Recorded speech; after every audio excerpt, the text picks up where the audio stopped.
बुद्धाय। जय भीम साथियों, मैं कुलदीप बौद्ध और आज हम मिलने आए हैं मैम रेखा जी से। और क्योंकि आजकल हो रहे समाज में बहुत उत्पीड़न और अत्याचार को देखते हुए बहुत सारे केस सॉल्व कराए हैं, बहुत सारी घटनाएं आ रही हैं हमारे बहू बेटियों और युवाओं के लिए। उनको टॉर्चर किया जाता है, प्रताड़ित किया जाता है। तो भारतीय समन्वय संगठन लक्ष्य के जो कमांडर्स हैं जमीनी स्तर से काम कर रहे हैं। बहुत ही अच्छा लगता है जो अपने समाज में कोई निकल के आता है काम करने के लिए। वैसे किसी के पास टाइम नहीं रहता है, लेकिन लक्ष्य कमांडर्स गांव-गांव जाके घर-घर जा करके समझा करके और उनकी पीड़ा को समझ करके उनका निवारण करते हैं। तो आइए मिलते हैं, हम उनके घर पे आए हैं। कैमरा मैन इधर घूमिए जरा। कुलदीप जी, आपका बहुत बहुत धन्यवाद। सभी को जय भीम, नमो बुद्धाय। मैं रेखा आर्या, लक्ष्य कमांडर, उत्तर प्रदेश लखनऊ से। अब बहुजन समाज में जो समस्याएं हैं वो तो बहुत ज्यादा समस्याएं हैं। अभी क्या है, जो सरकारें जो वादे करती हैं कि बेटी बचाओ बेटी पढ़ाओ, कहाँ बेटियां सुरक्षित हैं? 5 साल की बच्ची, 15 साल की बच्ची या कोई महिला अगर घर से बाहर निकलती है तो वो सुरक्षित नहीं है। और जो बच्चियों की बात है, बच्चियां जब हमारी स्कूल कॉलेज जाती हैं वहाँ सुरक्षित नहीं हैं।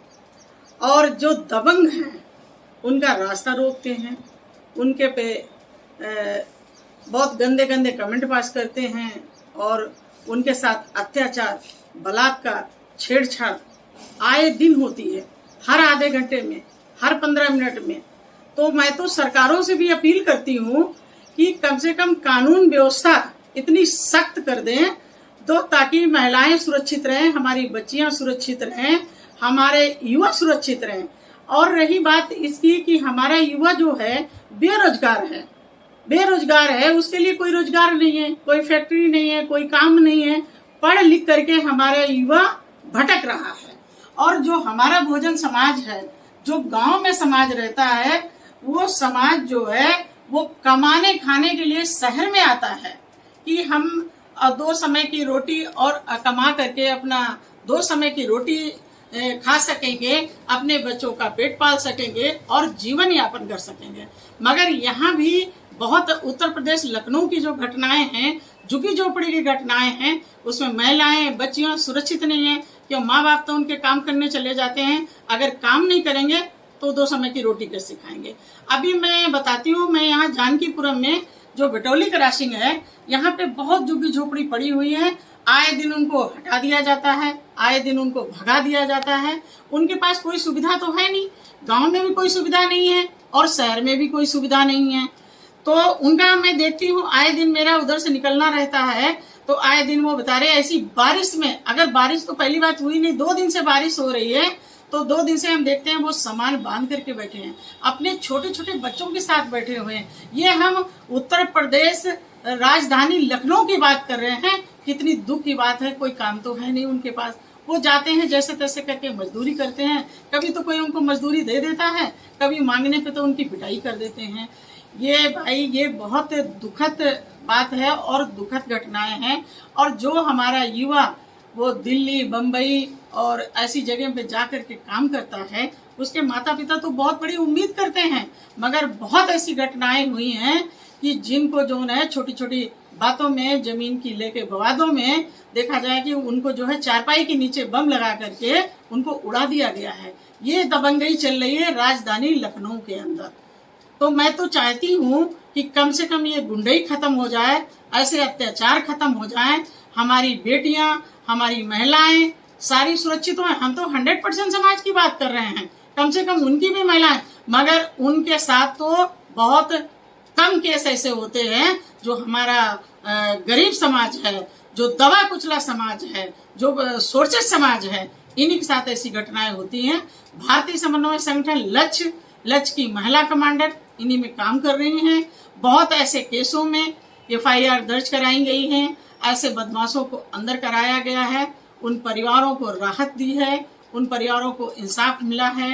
प्रशासन से बात करके अगर संगठन ना हो तो शायद हम बहनें ऐसा काम नहीं कर सकते हैं। मगर हमें समाज का बहुत दर्द है। आए दिन जो ये घटनाएं होती हैं, ये घटना सुन करके इतना दुख होता है। अगर मैं सोचती हूँ कि अगर कानून हमारे हाथ में हो तो मैं ऐसे अपराधियों को कड़ी से कड़ी सजा दूं। ये जो भारतीय समन्वय संगठन लक्ष्य मानवर काशीराम साहब की थीम पे काम कर रहा है। जैसे हमारे मानवर काशीराम साहब ने साइकिल चला चला करके और बाबा साहब के इतिहास को, महापुरुषों के इतिहास को घर घर पहुंचा दिया, तो आज हम देख रहे हैं कि जिस गांव में जाते हैं, जिस जिले में जाते हैं, तो लोगों के अंदर काफी जागरूकता है।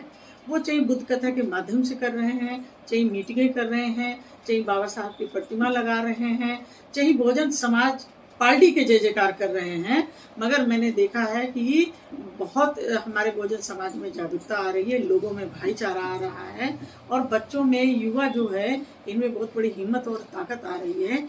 यही काम लक्ष्य संगठन कर रहा है। हमारी जो बहनें हैं गांव गांव में जा करके शिक्षा पे बताती हैं कि आप एक रोटी कम खा लीजिए, एक कपड़ा कम पहन लीजिए, पर अपने बच्चों को शिक्षित जरूर करिए।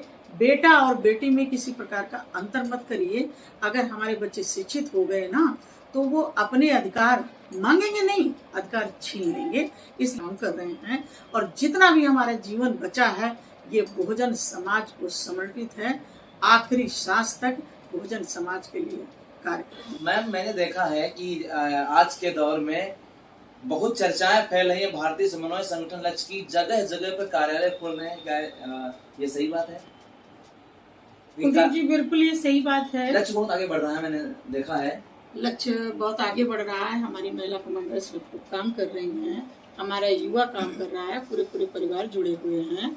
अभी हमारे 28 संपर्क कार्यालय खुल गए हैं, जो उत्तर प्रदेश के 75 जिले हैं। लगभग हर जिले में पहुंचने की कोशिश कर रहे हैं, हमारी टीमें काम कर रही हैं। और अभी जो है हमारे 28 खुल गए हैं। अभी संडे को एक संपर्क कार्यालय और खोलेंगे ये उत्तर प्रदेश लखनऊ में। तो इस तरीके से कि जो घटनाएं होती हैं तो हमारे संगठन तक, हमारी बहनों तक जल्दी पता नहीं चल पाता है। तो जो ये संपर्क कार्यालय खुल रहे हैं, जिसके जिसके नाम से खुल रहे हैं, वहाँ पे लोग हमारे साथ जुड़े हुए हैं। संपर्क कार्यालय खोलने का क्या मतलब है, कैसा क्या होगा? संपर्क कार्यालय खोलने का ये मतलब है कि इससे हमें बहुत जल्दी सूचना मिल जाएगी और हम हर महीने 15 दिन में हम वहाँ जाकर के विजिट करेंगे। जो भी समस्याएं हैं वो हम तक आएंगी, हमारे संगठन के पास आएंगी। तो उसका जो है बहुत जल्दी, जैसे कोई अत्याचार हो गया और वो कई दिन हो गए, वो बेचारे थाने में चक्कर काटते रहे, एक परिवार जाता रहा और उनको जो है उनकी सुनवाई नहीं हुई, तो बहुत जल्दी जब वहाँ से फोन आ जाएंगे कि यहाँ पे ये घटना हुई है, तो उसमें बहुत जल्दी हम लोग काम कर सकेंगे और ऐसे अपराधियों की FIR दर्ज करा सकेंगे, पीड़ित परिवार को राहत और इंसाफ दिला सकेंगे। इसलिए संपर्क कार्यालय खुल रहे हैं। Thank you ma'am. देखिए, भारतीय समन्वय संगठन लक्ष्य कितनी तेजी से आज समाज में विकसित हो रहा है और जमीनी स्तर से ये लोग काम कर रहे हैं। तो मैम, मैं एक बात पूछना चाहूंगा, अपने लक्ष्य कमांडरों को, जितने भी हमारे युवा लक्ष्य कमांडर हैं, मैं इनसे कहना चाहती हूँ, अगर अत्याचार को खत्म करना है तो सबको लगना होगा और हमारे यूथ लक्ष्य कमांडर इस पे काम भी कर रहे हैं, लगे हुए भी हैं। मगर और तेजी से हमें आगे अगर बढ़ना है तो हमें इस पे रात दिन एक करना है। जी मैम, बहन बेटियों के लिए कुछ संदेश देना चाहेंगे आप? बहन बेटियों से यही कहना चाहेंगे कि वो पहली बात को अपनी शिक्षा को बरकरार रखें। शिक्षा से हमें बहुत बड़ी ताकत मिलती है और जो संविधान है इसको जरूर पढ़ें। इसमें कायदा, कानून, हक, अधिकार संविधान में है और संविधान जब हम पढ़ लेंगे, समझ लेंगे, तो शायद हम ऐसे मनवादियों को, ऐसे अपराधियों को मुंह तोड़ जवाब देंगे। हम जा करके अपनी सुरक्षा खुद करेंगे। बेटियों से कहते हैं कि उनको घबराना नहीं चाहिए। अगर हमारी कोई बहन है और वो पढ़ लिख करके अगर नौकरी कर रही है, उसको अगर जात के आधार पे दबाया जा रहा है, उसके साथ शोषण हो रहा है, उसको सहन करने की जरूरत नहीं है। वो लक्ष्य संगठन को जरूर बताएं। जितना भी हमसे हो सकेगा वो हम पूरी उनकी कार्रवाई कराएंगे और पूरा हम उनके साथ हमेशा खड़े रहेंगे। तक बहुजन समाज के लिए कार्य करेंगे। सभी को धन्यवाद। बहुत धन्यवाद मैम आपका।